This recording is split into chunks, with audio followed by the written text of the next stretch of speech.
For sharing your expertise today. Dr. Snyder, your opening was, I think, very illuminating as to the connections here between different geopolitical theaters and how we can make sure that we continue to defend democracy, both domestically in the United States, but also globally.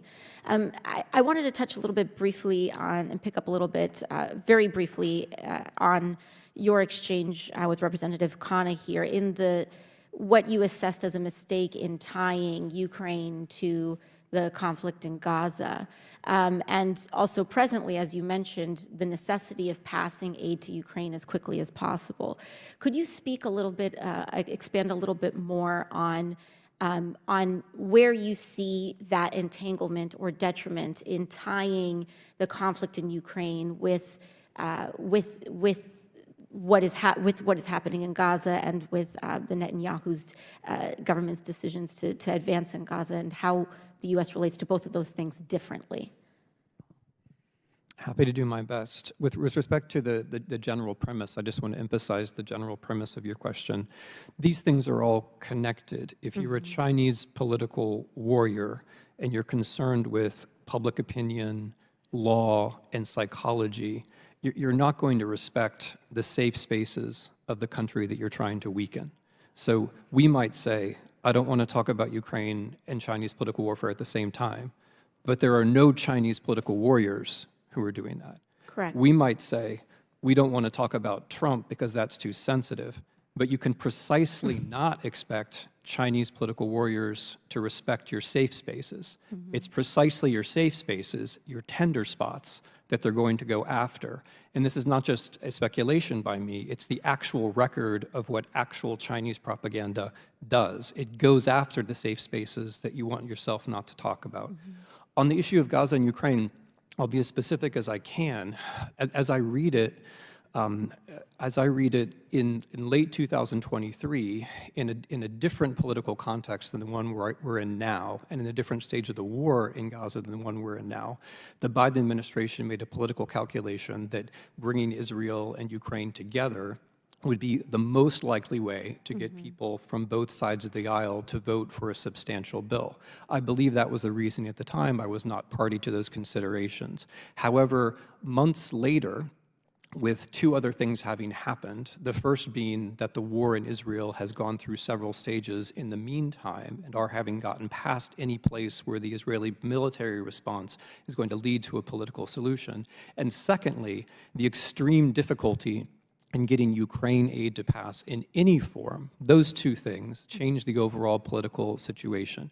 For me, who's not in the legislature and not in the executive branch, what I see is the qualitative difference between the two events. That Russia invading Ukraine objectively aids the Chinese position in profound ways, which their political warriors try to exploit. But it also threatens world order in ways that are essential to the United States and to its European partners.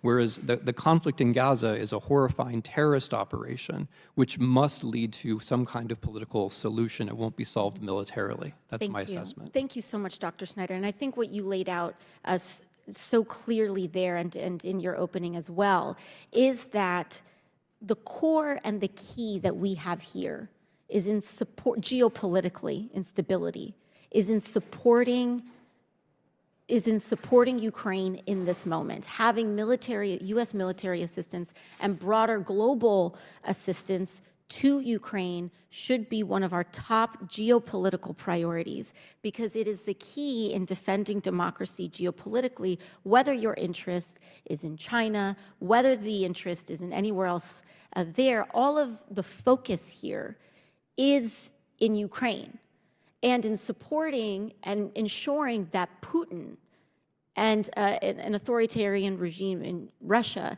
does not prevail in changing the geopolitical order, rule of law, and functioning democracy worldwide.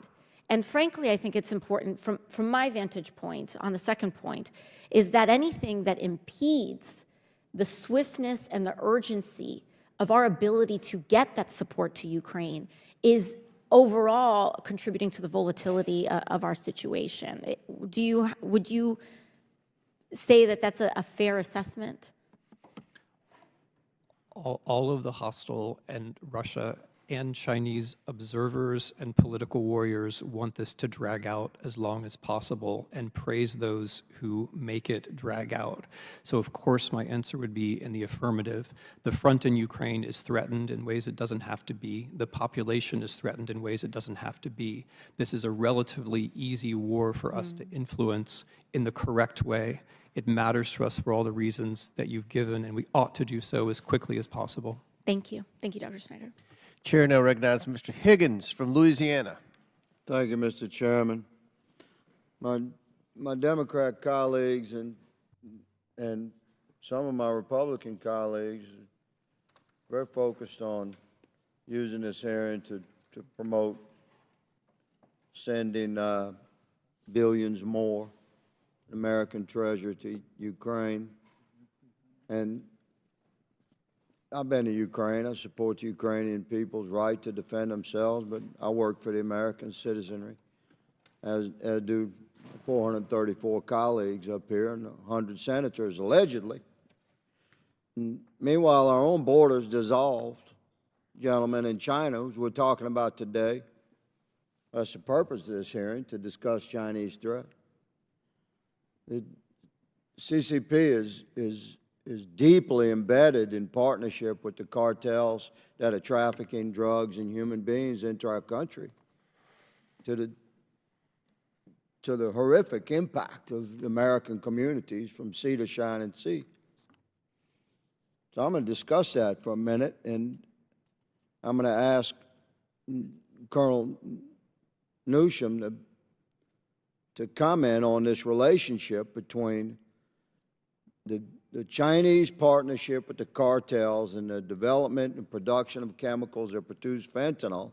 Fentanyl, you're talking about a couple of 100,000 Americans dead in the last 3 years from fentanyl poisoning. It's called a point on the street. It's a little point on the end of an ink pen. That's why they call it a point, by the way, is a dosage. It's so powerful, is deadly in a way that Americans that are ingesting these drugs, that they don't anticipate that they're ingesting fentanyl. They're being poisoned by that and dying. And that's just coming from China. Through our southern border, partnered with the cartels, under this administration, a wide open border. And today, right now, across the campus in the Senate, they're in the process of rejecting legitimate accountability in the impeachment of Secretary Mayorkas. And they're going to make noise about sending money to Ukraine. How about let's take care of America?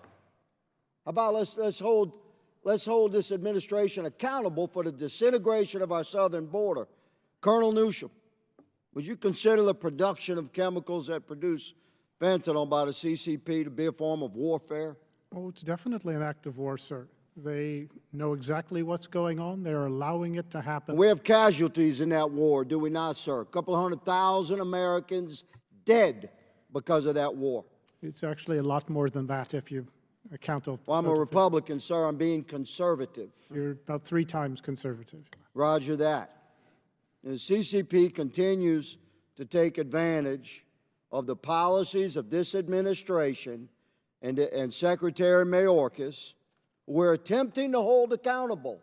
And who's stopping us from holding that man accountable? He's been impeached by the People's House. Why will he potentially and probably not be removed from office? Who's stopping that? Democrats. What are they making noise about today? Sending money to Ukraine. Instead of dealing with the Chinese threat, where you have 200,000 Americans dead. Pay attention, America. This is your house. And this is a very real threat that we face right now. We're dealing with political crap instead of forcing accountability. The CCP is partnered with the cartels, Colonel Newsham. That's my perspective. Am I correct there? Yes, sir.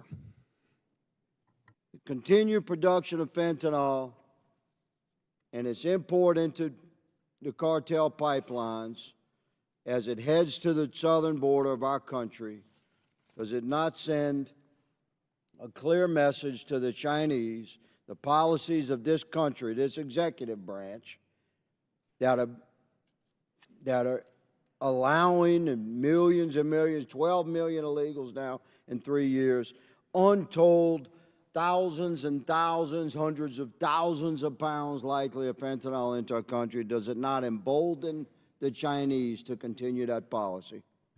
Yes, sir, it does. And I would note from a military perspective, if you're guarding your front and you're not paying attention to the rear, and your enemy's pouring in, well, you're going to lose. Thank you to all the panelists for being here today. Thank you, Mr. Chairman, for convening this hearing. I yield. Gentleman yields back. Chair now recognizes Ms. Brown from Ohio. Thank you, Mr. Chairman. As a member of the Select Committee on Strategic Competition with the Chinese Communist Party, I know all too well the threats we face from the CCP, disinformation, election interference, and efforts to destabilize democracy around the world. We also know that the CCP is not acting alone. President Xi is united with our most significant adversaries, North Korea, Iran, and yes, Vladimir Putin's Russia. These nations are attacking not only us, but threatening our democratic allies as well, like Israel, Ukraine, and Taiwan. The propaganda campaign waged by the CCP against Taiwan and other CCP targets like Tibet and the Uyghurs directly mirrors what Iran is spreading about Israel and Russia about Ukraine. In fact, we have Republican members of this body repeating Russian disinformation, or as I like to call it, lies, as it relates to Ukrainian President Zelensky. But don't take my word for it. Republican leaders of the Intelligence Committee and the Foreign Affairs Committee both said it themselves. Although we know the 2020 election was the safest and most secure election in the history of this country, the completely false narrative is that it was stolen or somehow rigged against a certain candidate continues to this day. I remain concerned about foreign disinformation interference in our upcoming electoral process. Russia and China are seeking to capitalize on the big lie, creating even more chaos, confusion, and distrust before November. That is why I have already sent a letter to the Department of Homeland Security, the Department of Justice, and the Election Assistance Commission to report on foreign efforts to misuse our adversaries' latest tool, artificial intelligence, in our election. And I am working on legislation to prevent AI misuse as a way to intimidate voters. So, Dr. Schneider, can you explain how Russia and the CCP are capitalizing on each other's propagandist efforts to spread disinformation in this year's election, and what Congress can do to combat these efforts? First of all, I want to thank you, Representative, for using the word lie, which is very important. If we thought about the mandate of these hearings in a positive way, we would be thinking about what one would do starting from the United States to ensure that Americans are and can be well-informed. Responding negatively, no matter how well, to Russia or China will never be enough. There will always have to be a positive response to ensure that there is investigative journalism and information available to Americans. As far as Russia and China and these coming elections, in a general way, one can say that there are Chinese institutions that are modeled on Russian institutions. If you follow what Group 912 of the Chinese Ministry of Public Security is doing, it looks like a kind of bad copy of what the Internet Research Agency in Russia was doing. It's all state rather than being quasi-private. Its themes and its tropes are much less skillful, but the basic idea is the same.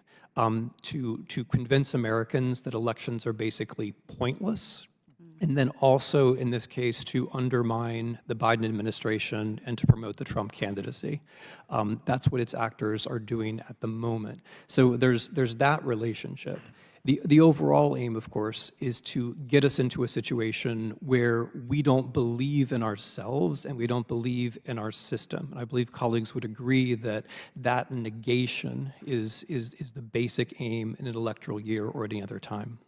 Thank you. And Dr. Snyder, how has the twice impeached, 4 times indicted ex-president played into Russian and CCP disinformation over the course of this election cycle so far? And as an expert in this field, does this concern you?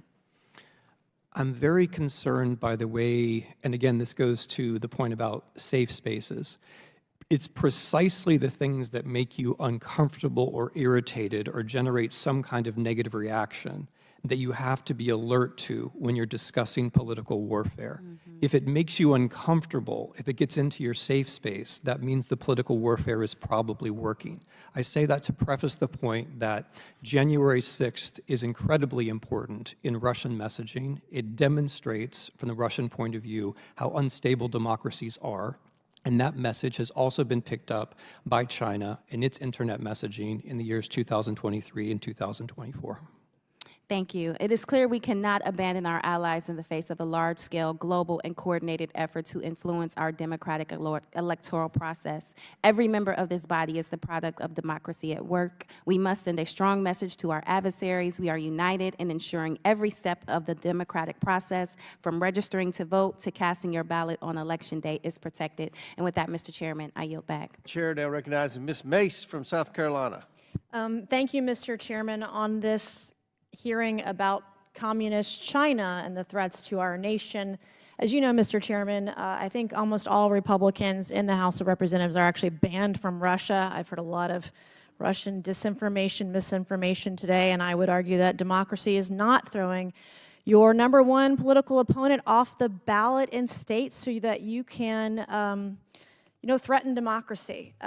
So the Chinese Communist Party is the greatest threat to the free world known to man. They are methodical, they are intentional, and they are dangerous.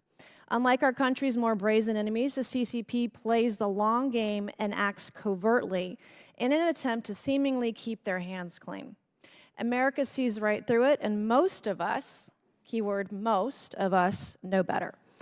Whether it be through deadly Chinese fentanyl smuggled across our southern border, cyber warfare, or stealing of American data, intellectual property, trade secrets, etc., the Biden administration has failed to protect Americans, not only at our wide-open southern border, but also our interests from the communist threat, all while funding jihad terrorism around the world. That's what this administration does. So last month, a former employee at one of the largest American technology companies who was a Chinese spy was indicted and charged with 4 counts of theft of trade secrets in connection with a plan to steal proprietary information related to artificial intelligence from the company. The theft of advanced technologies plays into CCP's cyber warfare and threatens America's national security. My first question today goes to General Spalding. To advance its destructive ambitions, the CCP wants to become a cyber superpower. Do they aim to do this by having CC-backed operatives in America stealing emerging technologies from American companies? They do, and they also seek to gather as much data as they can about the United States in order to become, in their term, an AI superpower. Volt Typhoon has been recognized by the Cybersecurity and Infrastructure Security Agency, CISA, as a CCP hacker group that could disrupt critical communications and infrastructure, especially during times and in future crises. The Volt Typhoon CCP hackers were able to plant themselves inside U.S. government systems, granting the CP the ability to disrupt and destruct cyber activity, including in critical infrastructure at any given point in time.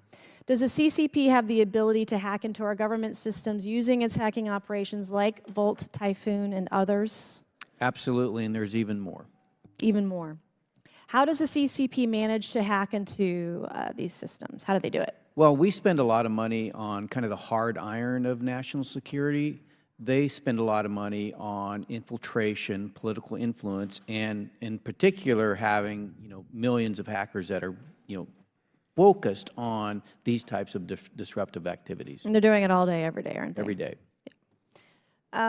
If the U.S. government buys and uses equipment manufactured in China, could the CCP potentially access information on that equipment? Absolutely, and that's one of the reasons why we push to get Huawei out of telecommunications networks around the free world. What is the most vulnerable equipment like, that the government could purchase? Well, I mean, obviously routers, but for our electric grid, those large power transformers that, for the most part, come from China are one of the biggest ones because they take years to build. Okay. And then what are the dangers of CCP cyber warfare for just everyday Americans and then also critical infrastructure? It's really about taking your data that you that comes from you being on these platforms, whether it be TikTok or Facebook or any of the others, and then learning how to influence you to, not be a fan of our republic and to embrace a more authoritarian system. I mean, that's essentially what they're trying to do, and they've been very successful at it. The CCP is trying to do that, but also, I mean, there are American companies, there are social media companies, there are apps that are essentially doing the same thing. Would you agree with that? I would agree with that, and I think that's part of the process. For some reason, we find ourselves in a global system, a global narrative system that is essentially aligned across the board between the free world and the authoritarian systems, which is something that has precipitated because of the rise of the internet and its influence on our lives. And we've seen the Biden administration try to influence social media companies, including, weaponizing the FBI in that effort. So thank you, Mr. Chairman, and I yield back. Chair now recognizes Ms. Stansberry from New Mexico.